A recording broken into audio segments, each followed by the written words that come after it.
Hello and welcome muli sa aking kusina. Gagawa tayo ngayon ng maha ube. And here are the following ingredients. Tayo ng water, coconut milk, evaporated milk, condensed milk, cornstarch.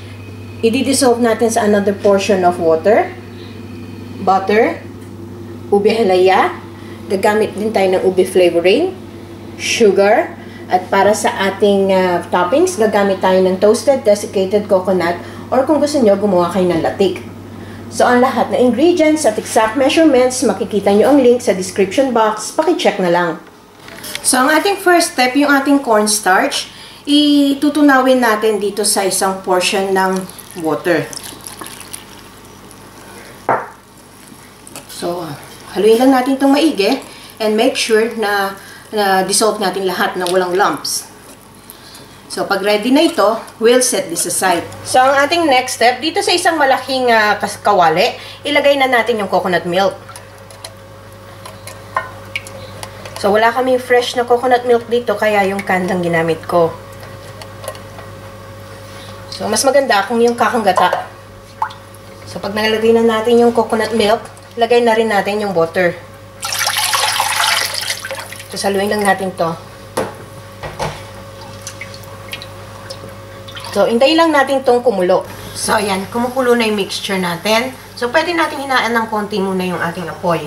So, ilalagay na natin yung the rest ng ingredients. Unahin natin yung butter para madaling matunaw. So, itong butter, unsalted ang gagamitin natin.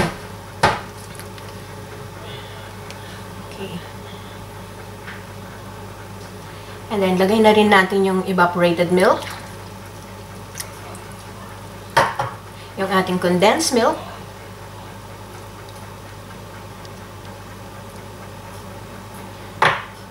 Yung ating ube halaya. Itong ating ube halaya, mas maganda kung yung malambot ang gagamitin natin. So, tingnan niyo yung ingredients ng aking ube halaya recipe sa aking website. So, tingnan nyo na lang din sa link, yung sa description box, yung link. So, haluin natin to. So, pwede na rin natin ilagay yung sugar. So, itong sugar, adjust nyo na lang according to your taste.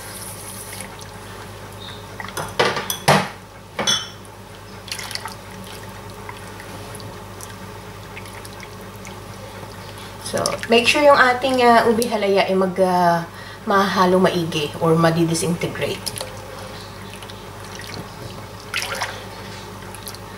And then, pwede na rin natin isama yung ating ube flavoring. Itong ube flavoring, so nasa sa inyo na rin kung gaano ka-intense na flavor ang gusto nyo. So, kalahati lang nitong maliit na bottle ang gagamitin ko.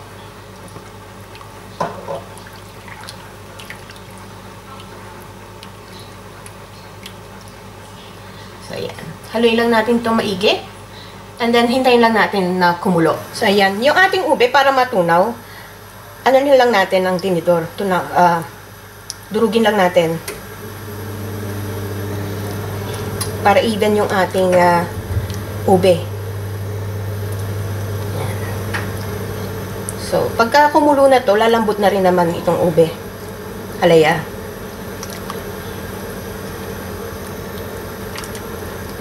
So, itong recipe na ito, pareho lang siya nung mais. So, ang pinagkaiba lang, of course, mais at saka itong ube. Pero, ang recipe, pareho lang.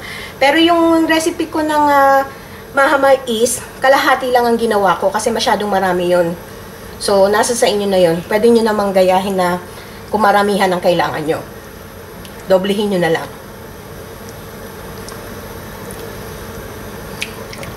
So, tamang-tama ito para sa Pasko.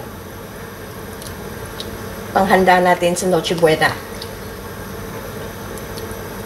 So, yan. Tingin ko nadurog na lahat ng ating ube. So, hintayin na lang natin itong kumulo. So, ayan, kumukulo na. So, gagawin na natin yung last step. So, hinaan lang natin yung apoy. So, yung ating cornstarch, ito, haluin nyo muna ulit kasi baka nakapunta sa ilalim yung ating cornstarch or corn flour dito sa UK. So, ilalagay na natin to. Haluin nyo muna yung ating mixture. And then, pag ilagay ng ating corn flour, make sure na you mix it at the same time para hindi siya mamuo.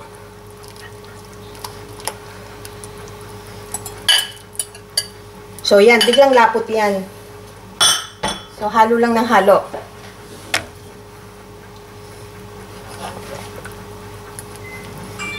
So, intayin lang natin to hanggang maging even yung ating lapot. Ayan, even na yung ating lapot. So, pwede na ito. So, parang paste na siya. So, isasali na natin to sa ating lalagyan. So, dito sa ating Pyrex, dito natin ihuhulma yung ating maha ube. So, isalin lang natin.